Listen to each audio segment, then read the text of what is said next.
We say we're a front porch for the prodigal, so we care about being a place that can welcome home people who are both far from God, but also to just be a home for the people in our community who want church and want to be a part of that mission. Because of that, like at the end of the day, we're our whole production, from audio to lighting to the way that we capture our services, is we're just a megaphone for the gospel. So we take the gospel and the teaching and the worship that originates from Red Rock's worship, and so we want to be an excellent representation of that to our community. And so really we want to do it excellently, but at the end of the day, to us it's worship. It's more than just pressing buttons or pushing faders. What it is at its core is it's the way that we worship through our gifts, talents.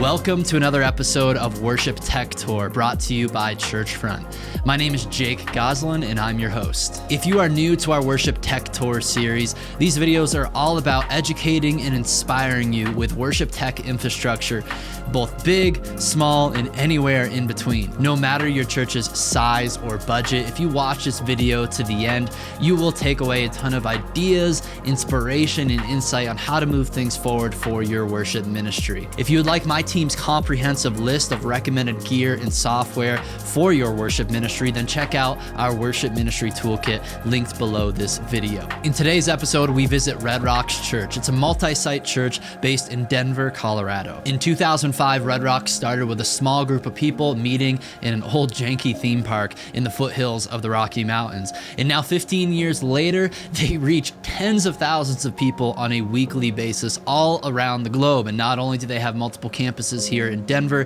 they also have a campus in Austin, Texas, and Brussels, Belgium.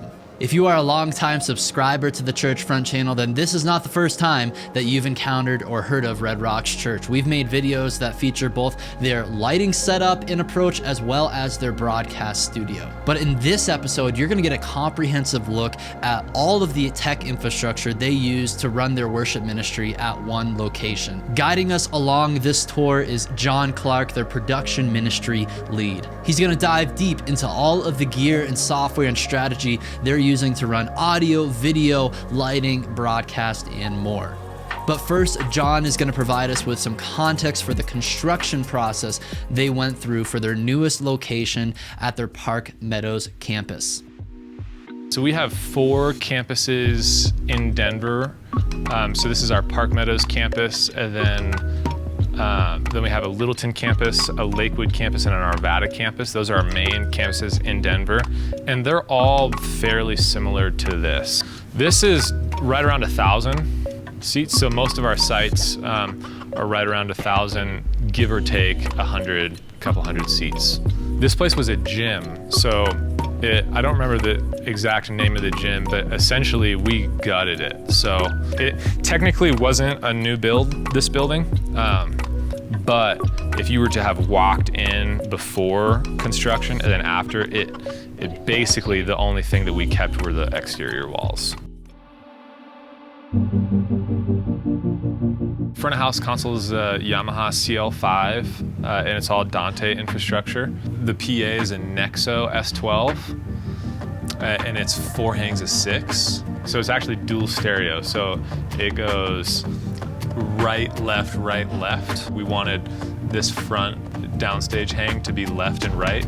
So that would be putting it right, left, yeah.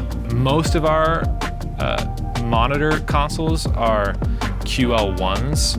This side it's a QL5 just because we had already had it, so we didn't want to go buy a QL1, so we just use our QL5. We'll use iPods or phones just on the Yamaha app so that they'll mix their own ears. So we'll run a console in conjunction with red nets, which are like a little red, it's sort of like an Avion, but essentially it's just a Dante drop.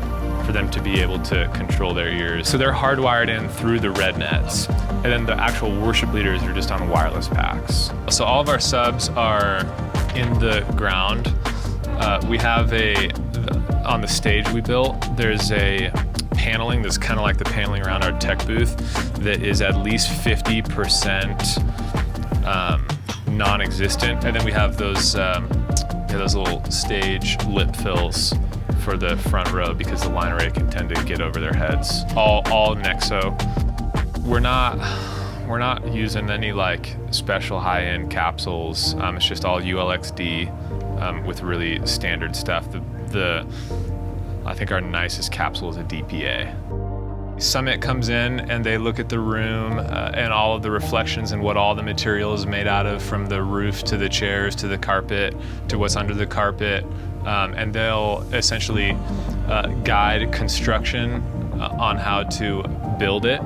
And so, for instance, you'll see this back canted wall is all it's like a big bass trap for us, and then as well as all the individual acoustic treatments. That's just basically them calculating the right amount of acoustic treatment for this room. We don't want it to be too much because then your room is really dead, but you obviously don't want to not have enough acoustic treatment because then you have a ton of reflections and a bunch of bouncing sound. To process audio at front of house, their mix engineer uses a combination of processing built into the Yamaha CL5 as well as processing in Waves sound grid. Let's take a look at the plug-in chain they use to create a professional sound. Yeah, we try not to rely on it too much. At the end of the day, like, we use it to sweeten the mix. We'll use it on vocals, but we'll try to push as much as we can into the console just because it's more stable. Waves is totally stable, but by the time you have 6 EQs, a couple of them on the console and in Waves, it kind of gets a little headachy. In vocals, it's Waves tune is like one of the main things that we run through it. We'll run some compressors in it. The instrumentation set up at Red Rocks Church is pretty standard for modern worship. They run their click, guide cues, and tracks with Ableton Live, and at most campuses they have a dedicated music director to run their tracks. And at most of their campuses, they have all the backline gear set up for their bassists and their electric guitarists. For the electric guitars, they have amplifiers behind the stage and isolation boxes. And then for the bass guitarists, they may use a bass guitar amp with a combination of preamps and DI boxes. Let's take a look at their drum setup. Yeah, it's really nothing special. It's a DW kit with a Black Beauty snare, and we have some K-series cymbals in there. At the end of the day, really the enclosure is a big deal for us. Basically all of our sites have this enclosure, which is, it's made by Whiteley. And our main thing, our rooms are such that if we really wanted to get away without an enclosure, we'd be fine. It would definitely be a mix change. But one of the big advantages is we find that we just push more of our drums through our PAs when we have the enclosure. We just get a better vocal take on singers because there aren't crash rides and cymbals bleeding through their mics. Now's a good time to mention one of my favorite tips I learned from this tech tour, and that is leveraging the free screen sharing app that comes built into the Mac operating system. The screen sharing app comes in handy when you have multiple computers in your worship tech infrastructure and you want the ability to easily remote control any one of those computers from any location within your church building. So here's how this works. You just have to have all of your computers on the same local area network. It's better to hardwire them in via Ethernet, but this also works over a Wi-Fi connection. So let's say you have a front of house mix engineer who wants to adjust the tracks coming out of Ableton Live. Well, instead of having to tell the music director to adjust the tracks in a certain way, or instead of having to walk up to the stage to adjust your Ableton Live project, the mix engineer can use their computer to remote in with the screen sharing app to the other computer on stage, and they can make those adjustments themselves. Or perhaps you're the service producer sitting at front of house in the tech booth and you're overseeing everything, you're calling all the cues, and you want to be able to see the same thing that your ProPresenter operator is seeing seeing on their computer. Well, you can do that with this app as well. And this could particularly come in handy if you have volunteers running these different computers and you want to be able to remote in and troubleshoot any issues they may be having. I love how you can implement this strategy in any worship ministry, regardless of the size. I know I'm going to be implementing this in mine very soon. As you can tell, it requires a large production team to run everything that goes on with audio, video, lighting, cameras, broadcasts, etc. So you may be wondering, how do they communicate with one another and stay on the same page during a service? Well, let's take a look.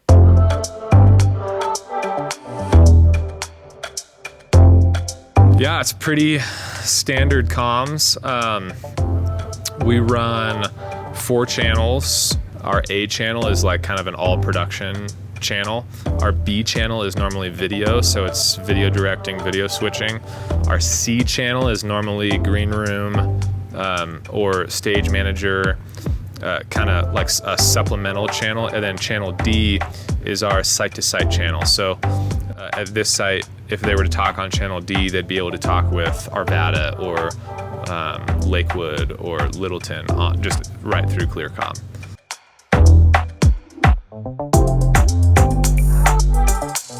We use Jans and S3, which I don't think you can even buy S3 consoles anymore. But we run an S3 at every site, and then we'll run Jans at every site. Magix is a media server that we're using to control some epic strips, which are the strips like above our worship team and pastor.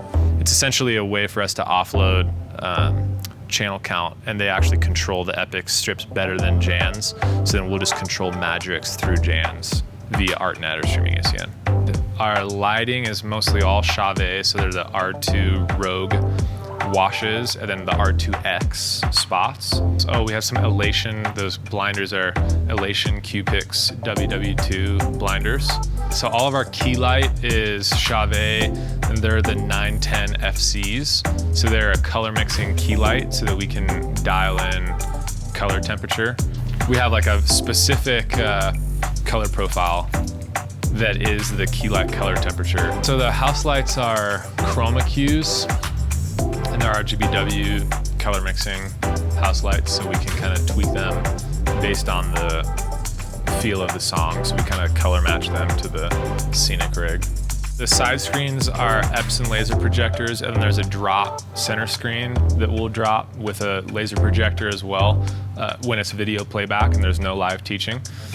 The LED wall is Row CB3, so it's their like Row Carbon series. They call it CB3. I think the pixel pitch is like 2.8 or 2.9, so just shy of a true 3mm pixel pitch, but they call it CB3.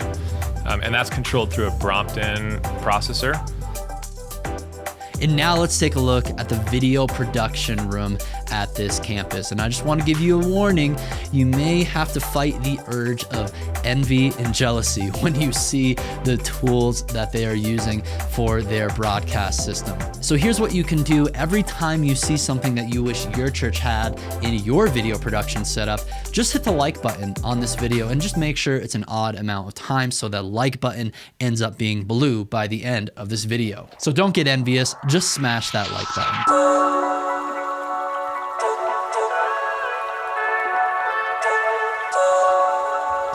Yeah, so this is our video control room. It basically runs all of our graphics, video switching, message playback, living as one, video ops, shading, as well as all of our racks. Yeah, so this is PVP, and it's a Renewed Vision product that we use to play all of our LED wall content. And then we have ProPresenter, which I feel like everybody basically knows. We use Siphon NDI, which essentially takes our lyric text stream from ProPresenter and displays it on the wall, on the LED wall. So then that is separate from the actual like graphics in PVP, but that still happens through PVP. So essentially lyrics come in through PVP and then get paired with a graphic, or sometimes it's a black background, and that's what we send to Brompton, which is our LED wall processor. Yeah, so we use the Ultra Studio 4K Extreme for PVP and LED wall playback. ProPresenter outputs into the Ultra Studio, and then from the Ultra Studio are multiple SDI outputs of ProPresenter, one being key or one being fill. So that's how we'll like key lyrics over our live video, or just display a full graphic depending on what ProPresenter is deciding is key or fill, or how we tell it. So the video switcher is the Ross Carbonite panel. We're using the Ultra, and it's just a 2ME video switcher that handles all of our like camera switching, keys in ProPresenter, or really anything that goes to our program cut goes through the Ross. At this site, the cameras are mainly iMag cameras, although we do broadcast out of this site. At our Littleton site, it's a little more broadcast or capture focused, because the main people who are, the main purpose for the line cut is for outside of the room. We run 4 Canon C200s for each one of our sites, with the exception of broadcast, which has 5 cameras. For a wide or establishing shot, we'll use a C200 with a 24-105 on a dolly, because it has image stabilization. Or for our dactyl camera, we'll use the 18-80 servo, both with IS for those kind of moving shots. All of our house cams or more broadcast style tripod cameras will have a 70-200 servo lens on it, so that they have focus and zoom control on servos. And then we'll have a kind of supplementing shot that has a normal 70-200 2.8 lens, so it's the telephoto version of the Cine Servo 70-200 lens. And then our roaming shots are most of the time either 24-105s, 24-70s, or sometimes we'll use some prime lenses based on the song. So sometimes our ops will actually pull the lenses off and put a new lens on based on the song and what they're shooting for that song. It'll come right out of a C200 and lands into a floor box, and then from that floor box, it's in the rack infrastructure and it lands right on the Ross. And the actual switching side of it is in the rack. Blackmagic is really used for video hardware, and it does video switching, and so I know a lot of churches that use Blackmagic video switching. I also know a lot that use Ross. People have tons of different feelings about which one is better. At the end of the day, it's kind of like Ford or Chevy. Yeah, living as one is pretty simple. It's basically just encoders and decoders that communicate, and encoders will take video and spit it up to a cloud, and decoders will pull it from that cloud. So for us, we'll have an event that populates at whatever site we want to originate from, and all the decoders will then grab that event and load that event, and then it streams that event. And so we'll play 5 minutes behind real time. So if we're live streaming a 9 a.m. service, we'll start our broadcast service a minute or two early, and then start the receiving service and campus 4 minutes late, so that we get a 5-minute buffer for it to all happen real time. But it's essentially incredibly robust live streaming over internet. It could be like direct LAN connection, or the public internet, or even your iPhone. And it's basically lossless video over any network. And that brings us to the end of this worship tech tour. I want to thank John and his team for taking the time to share their setup and their strategy with us.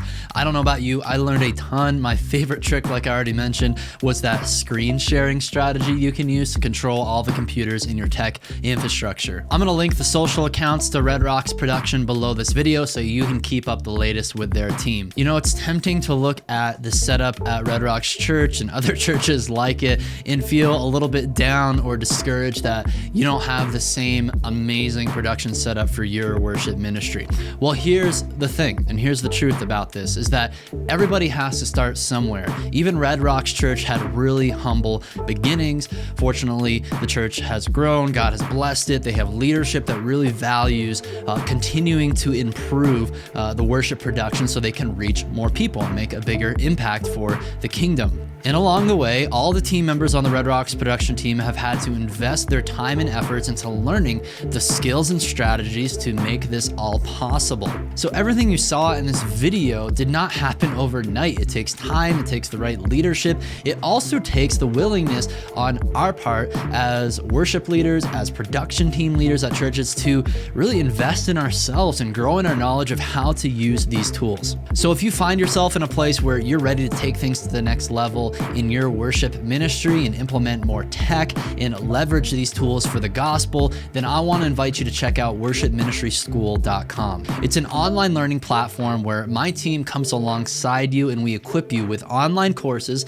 that's all on demand so you can work through things at your own pace. And then we also provide real-time coaching, help, and support. So if you need help choosing the right gear for your worship ministry, we'll help you choose the right gear. If you need help learning that gear and implementing a customized solution for your church, we can do that as well. We've helped thousands of worship ministries across the globe. We have worship leader clients who are in Hong Kong, as well as the Netherlands, and of course, a bunch of them here in the United States. So if you want to join in on our community and have a fast track guide to growing a modern day worship ministry, then click the link below this video, go to worshipministryschool.com, click the Get Started button, complete that application form, and a member of our team will be in touch soon. Thanks so much for watching this video. Make sure you hit that thumbs up button if you learned a new thing or two, and make sure you also share this video with your other friends in worship ministry. And make sure you subscribe to the Churchfront channel so you don't miss out on any of our worship tech tours